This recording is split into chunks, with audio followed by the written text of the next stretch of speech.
అందరికీ నమస్కారం. నేను మీ అనంతరామ శర్మ. మనకి రాశి ఫలములు చూస్తూ ఉంటాము. ఎందుకు చూస్తాము అసలు రాశి ఫలాలు అంటే, ప్రతి నెల కూడాను ఈ రాశి ఫలాలు చూసుకోవడము, లేదు ఇలా మీడియాల్లో వినడము, చేయడము చేస్తూ ఉంటాం. ఎందుకు అనే విషయానికొస్తే, గత నెల కంటే ఈ నెలన్నా బాగుందా లేదా అనేది ఒకటి. ఒకవేళ బాగుంటే పర్వాలేదు. ఈ నెల మనకి సాఫీగా సాగిపోతుంది. ఈ నెల చాలా బాగుంది. కాబట్టి ఈ బాగున్న దాన్ని మనం ఇంకా మెరుగ్గా ఎట్లా చేసుకోవాలి, ఏమిటి అనేది చూసుకుంటాం. మరి ఒకవేళ బాగా లేదు ఈ నెల అనుకున్నటువంటి రాశులు ఏమన్నా ఉంటే, ఆ రాశి వారు ఎక్కడ బాగలేదు, ఎందుకు బాగలేదు, మనలో ఎక్కడ తేడా వస్తుంది, మొత్తం కూడా చెప్తూ ఉంటాం మేము. దేనివల్ల ఈ సంవత్సరం ఎక్కడ బాగుండట్లేదు, ఏం చేయటం వల్ల బాగుండట్లేదు అనేది కూడా కొన్ని చెప్పాల్సి వస్తుంటుంది.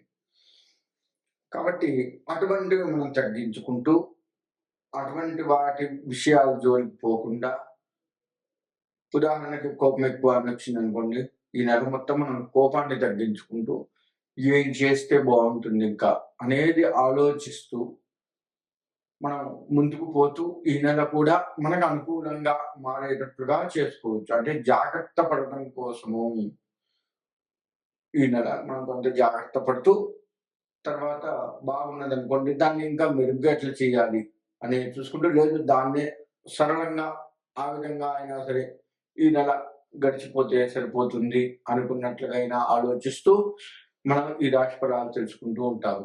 కాబట్టి రాశి ఫలాలు అందుకు తెలుసుకోవాలి కానీ, ఏదో చెయ్యొచ్చు, దీనివల్ల ఇంకేదో అవుతుంది, ఏదో ఒక్కసారి కలిసి వస్తుంది, ఇలా దయచేసి ఆలోచించకండి.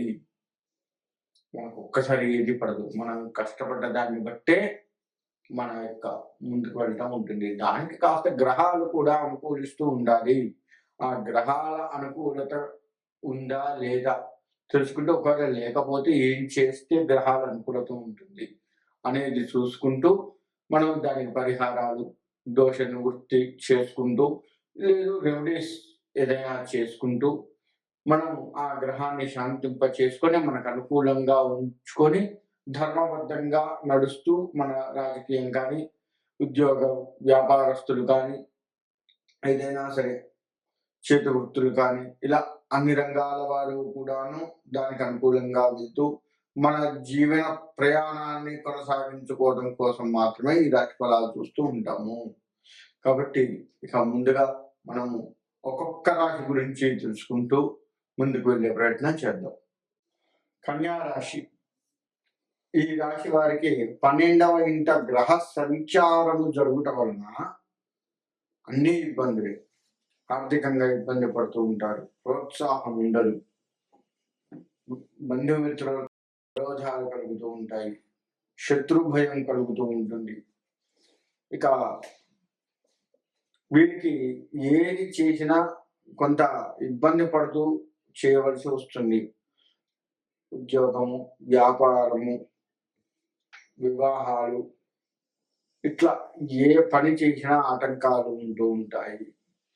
ప్రతిదీ కూడాను ఇబ్బందికరంగా జరుగుతూ ఉంటుంది. అనారోగ్య సమస్యలు కొంత తలెత్తే ప్రమాదం ఉన్నది, జాగ్రత్త వహించండి. అన్ని వ్యతిరేక ఫలితాలు ఈ రాశి వారికి ఈ నెలలో ఎక్కువగా వస్తూ ఉంటాయి. మరి వాటిని తప్పించుకోవడం ఎట్లా? సూర్యుడికి నమస్కారం చేస్తూ ఉండండి. అనారోగ్యంగా ఉన్నటువంటి వారు కాస్త బయటపడే ఆస్కారం ఉంటుంది సూర్య నమస్కారాల వల్ల. అంతేకాకుండా ఈ రాశి వారు కుజుడికి సంబంధించినటువంటి రెమెడీస్ చేసుకుంటూ ఉండండి. కుజుడికి సంబంధించిన పరిహారాలు చేసుకుంటూ ఉండండి. అంతేకాకుండా మంగళవారం ఉపవాసాలు ఉండండి. అలా ఉన్నట్లయితే కాస్త ఇబ్బంది తగ్గే అవకాశం ఉంటుంది. వీలుంటే సుబ్రహ్మణ్య స్వామి వారికి ప్రదక్షిణ నమస్కారాలు చేస్తూ ఉండండి, ఇంకా బాగుంటుంది. ఇక వీరికి ఈ రాశి వారికి సూతకములు అంటే మైల అని అంటూ ఉంటారు. అటువంటివి ఎక్కువగా వస్తూ ఉంటాయి ఈ నెలలో. అటువంటివి వస్తూ ఉంటుంది. జాగ్రత్త వహించండి. అంటే అమ్మ తరఫు వాళ్ళ నుంచి బాగా వస్తూ ఉంటుంది. ఇబ్బందికరంగా ఉంటుంది. కాబట్టి ఆ విషయంలో జాగ్రత్త వహించండి. ఇక ఈ రాశి వారు ప్రథమార్థం అంటే మొదటి 10 రోజులు బాగుంటుంది. ఈ రాశి వారి కాస్త ప్లస్ పాయింట్ ఏంటయ్యా అంటే మొదటి 10 రోజులు బాగుంటుంది. మొదటి వారము లేదా మొదటి 10 రోజులు బాగుంటుంది. తర్వాత మొత్తం ఇప్పుడు ఎంత బాగుందో ఇంకా నాకు బాగుంటుంది, అబ్బా ఈ నెల బాగుందిరా అనుకుంటూ ఉన్న సమయంలో క్రమేపీ తగ్గటం మొదలు పెడుతుంది ఆ బాగుండటం. అది గమనించుకోండి. ఆ బాగున్న సమయంలోనే మీరు దాన్ని క్యాచ్ చేసుకొని ఆర్థికంగా కాస్త పక్కకు పెట్టుకోవడము చేసుకుంటూ ప్రోత్సాహకరమైనటువంటి ఏవైనా ఆ సమయంలోనే ప్రారంభం చేస్తూ ముందుకు వెళ్ళడం మంచిది. కాబట్టి మొదటి నెలలో బాగుంది కదా, మరి తర్వాత బాగుండదు కదా అంటే దానికే నేను చెప్పింది ఇప్పుడు ఈ కుజుడికి సంబంధించి మొత్తం కూడా చేసుకోమని చెప్పింది. తర్వాత బాగుండదు కాబట్టి మీరు మొదటి నెలలో బాగుంటుంది మొదటి 10 రోజులు బాగుంటుంది కాబట్టి ఈ నెలలో వారు ఈ విధంగా కనుక చేసుకుంటే ఆ మొదటి 10 రోజుల్లోనే చేసుకోండి. తర్వాత మీకు కాస్త అంటే 100% ఇబ్బంది పడేది 100% పడకుండా ఉంటారు. కాస్త శాతం అనేది తగ్గుతుంది. కానీ కష్టపడేది తప్పదు. కానీ శాతం తగ్గుతుంది. గుర్తుపెట్టుకోండి. విరోధాలకు దూరంగా ఉండండి. ప్రతి దాంట్లో కూడా మీరు విరోధానికి తొందరపడి ప్రతి దాంట్లో ఫైటింగ్‌కి వెళ్తూ ఉంటారు. అది కాస్త దూకుడు స్వభావాన్ని తగ్గించుకుంటూ ప్రతి దాంట్లో ఏళ్ళు పెట్టకుండా దూరంగా ఉండండి. అలా ఉన్నట్లయితే మీకు కాస్త బాగుంటుంది. ఉద్రేకం ఎక్కువగా వస్తూ ఉంటుంది. ఉద్రేకాన్ని తగ్గించుకోండి.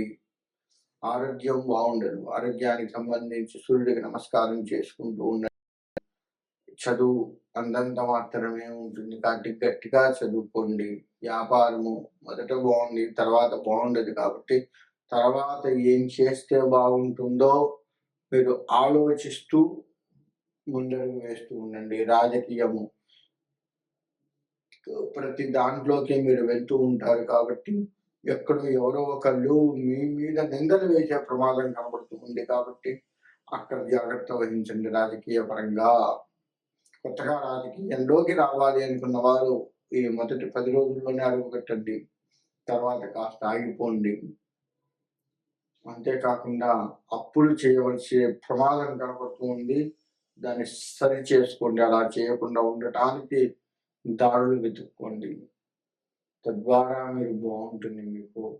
ఇట్లా ఒకటి కాదు అన్ని రంగాల వారికి మొదటి 10 రోజులే బాగుంది కాబట్టి మొదటి 10 రోజుల్లోనే మీరు కష్టపడుతూ దానికి సంబంధించినటువంటివన్నీ కూడాను పరిహారాలు చేసుకుంటూ కనుక ముందుకు వెళ్ళినట్లయితే తప్పకుండా తర్వాత వచ్చే ఇబ్బందుల నుంచి మీరు బయటపడతారు.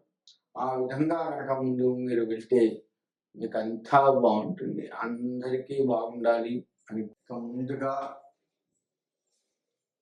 ద్వాదశ రాశుల వారికి చెప్పేది ఏంటయ్యా అంటే నేను ఇప్పుడు చెప్పినట్లుగా మీరు పరిహారాలు చేసుకుంటూ మీ రాశుల రీత్యా మీరు ముందుకు వెళ్ళండి. ఆ పరిహారాలు చేసుకోకపోతే నిజంగా ఇబ్బందులు వస్తాయి. అందులో ఎటువంటి సందేహం లేదు. మన జాతకం మొత్తం కూడా మన జీవితం మొత్తం కూడా జాతకం మీద ఆ యొక్క గ్రహాల మీద అది ఆధారపడి ఉంది. గ్రహాల అనుకూలత మనకు ఉంటేనే ఉదాహరణకి సూర్యుడి అనుగ్రహం ఉందనుకో ఆరోగ్యం బాగుంటుంది. చంద్రుడి అనుగ్రహం ఉంటే మనశ్శాంతి బాగుంటుంది.